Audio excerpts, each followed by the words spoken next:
Welcome to ESCA Legal Lounge. My name is Kimber Marie. I'm an associate here at ESCA, and today I have Nicole Dolgon, our contracts partner. Nicole, how are you? Good. How are you? I'm doing good. We're halfway through the week, so I'm feeling pretty Yes, good about that. totally. And it's beautiful. At least where I am, it's beautiful weather. So that always puts a smile on my face.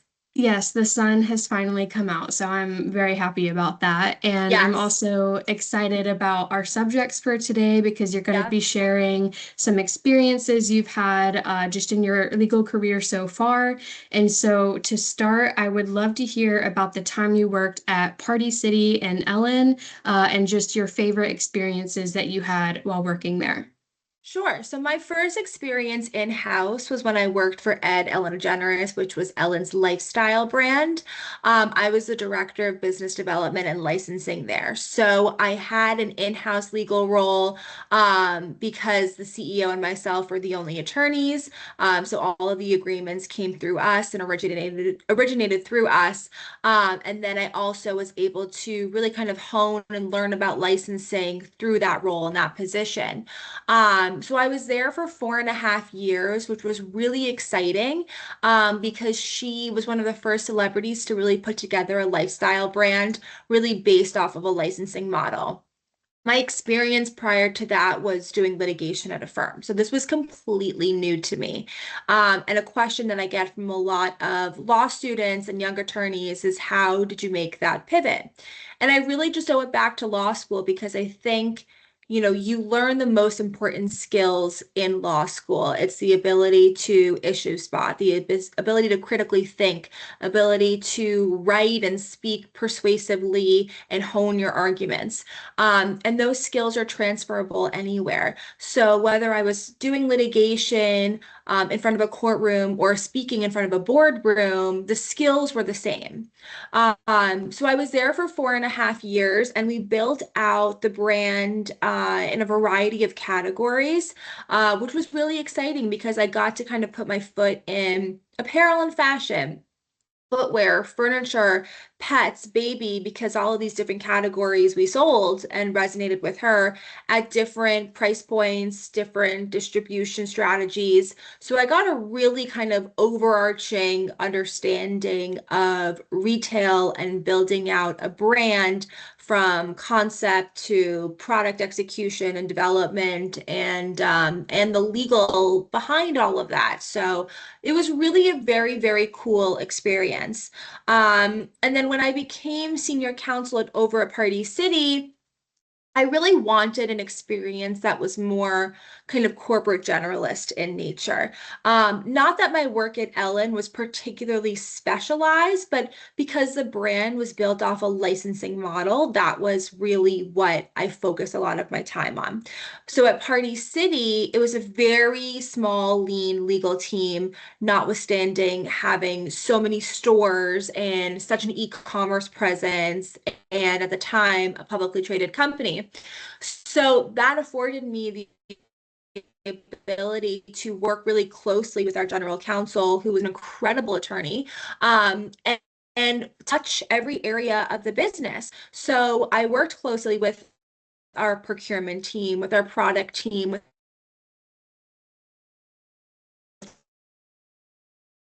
our marketing team for all of these different areas from a legal perspective. And so when you do that, you learn so much. And I was forced to learn also really quickly because there's such a small legal team and because, they really needed the business needed responses and answers quickly. I learned about packaging. I learned about privacy. I learned about complying with environmental regulations. I learned about helium and the helium industry because balloons were such an important part of the business. So it was really such an education for me in, the more corporate work and but also being more of a generalist to say now going forward, I've experienced and worked through so many different types of deals and transactions and agreements that I feel comfortable that I could really tackle anything that a client brings me.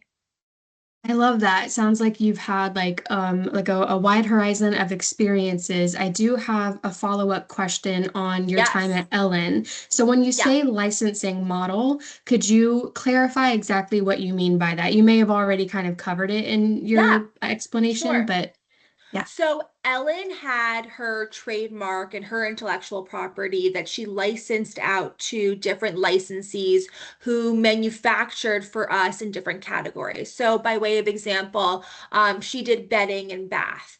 And so she had the trademark, which Francesca worked on, which was how we met, for Ellen DeGeneres, and she had a logo lockup as well. And so Ellen and the brand licensed that IP to our licensee partner who specialized in manufacturing bedding and bath and also maintained retail relationships so that different buyers from different stores and different websites would come in to their showroom and be able to buy Ellen bedding and Ellen bath that was on the showroom floor. So it all originates from having really solid intellectual property and having that buttoned up before you can even think about licensing. Of that. Thank you for clarifying what a licensing model is. And now I would love to know what's been your favorite deal that you've worked on to date. I have two really great ones that I love. So when I started at Ellen, we were at the very beginning of working on a deal with Walmart. Ellen was going to bring a denim apparel focused brand to Walmart. Walmart at the time was just beginning to dabble into fashion and becoming a location and a place where people could go not just to shop for the basics, but become a fashion go-to spot. And so they wanted Ellen, who, is universally liked and appealable to everybody, to be the face of that. So we worked on a deal with Walmart and, we worked on every aspect of it. We talked about the product development process. We talked about the marketing and the PR and the launch behind it. So that was really my first taste where, and my favorite part of my job, it was my first taste of saying, working on the agreement and the mechanics of that. And then, fast forward a year later, whatever, seeing product on commercials, seeing people wear it on the street, running into somebody randomly who had on a jacket or footwear or whatever. Like that was so cool to me to see, all of the stuff that I worked on in the agreement out in the world. So that was really exciting. And then another deal that I worked on here at ESCA was where we represented Cravat in a really exciting collaboration with Pottery Barn. And that hit the floors a few months ago. And that was really exciting because brands that I both respect and admire, Cravat with its incredible design archive,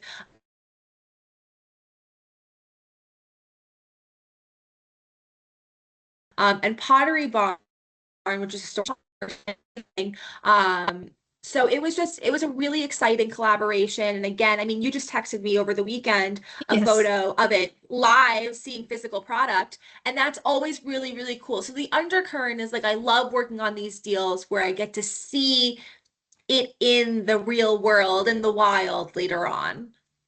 Yeah, I love that. I know I was excited to text you when we walked into Pottery Barn because me and my friend were just like out window shopping, and it's so interesting to go from being just a consumer to being someone who works behind the scenes with brands. And while that the Cravat work was all you, it was cool to be able to point at that and go, "Hey, I know the person who like helped get this like out Yeah, there." So that's really exciting to see. absolutely.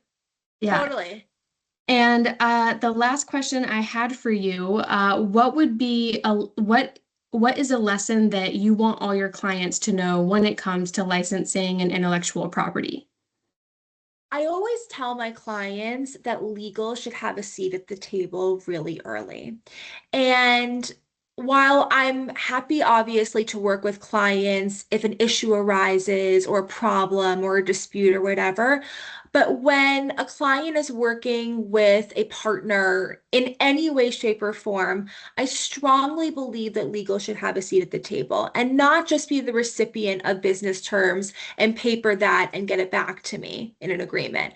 I really think that legal has an important and valuable role in the negotiation process to illuminate issues that maybe the business partners don't see, to add, creative solutions that have worked in the past for a similar situation, and just to kind of approach everything in a proactive and protective manner really early so that, the worst thing that could happen is when somebody wants to partner, you think that you've worked out all the business terms, but then when you get into the actual detail and the agreement, there's so many things that have been left unsaid, and then more issues arise, and you're just delaying time and wasting money. So having a legal seat at the table early and often is something that I wholeheartedly recommend. Love that advice. I know something, and this was just an impression that I got, in my own experience growing up. I think a lot of people seem to have like a mistrust with lawyers. Like we only go to them when things have gone wrong, or if we Sure. bring them in early, it'll be a super high cost. But I think people don't fully understand that the issues that lawyers work on are very complex and nuanced, and they can often be very high stakes for businesses, like especially with IP. And so that is why the costs tend to be higher. If you have any thoughts on that, like maybe what you Yeah. would say to someone who's concerned about the high cost of lawyers. Yeah. I mean, just to go back to your first point, our role is obviously as a problem solver, but we're also counselors. And in that role as a counselor, you're there to guide, to advise, to provide your opinion. And the best way to be able to do that is when you're informed of all of the facts and circumstances. You know who the relevant parties are, you know what the important issues are, and you are not receiving information in the 11th hour. And so what I say when, somebody talks about cost, or there's the conception that, lawyers are billing hourly, as soon as you get on the phone with them, start your timer so you know exactly how much you're spending. All of that is completely fair, obviously. Nobody wants to get an invoice that they have no idea how they got there. But what I think is really important is to understand the value of having legal professionals in the given situation to avoid time and money spent down the road. More often than not, you can probably, get these issues worked out in the front and make that upfront investment to avoid headache later on so that you can sleep at night knowing we came into this situation aware of all of the facts and circumstances. There are no surprises down the road. We're all working within the four corners of the agreement, and we're all aligned in that respect. And that's how you save, yourself from headache and wasted money, and making sure that your budget is intact. Great. That was very helpful, Nicole. And thank you for sharing your experiences at Ellen and Party City. These were really great stories. To our viewers, you can catch us again on ESCA Legal Lounge. We'll be back here next week. We will see you then. And again, thank you, Nicole, for your time. Thank you. Thanks so much.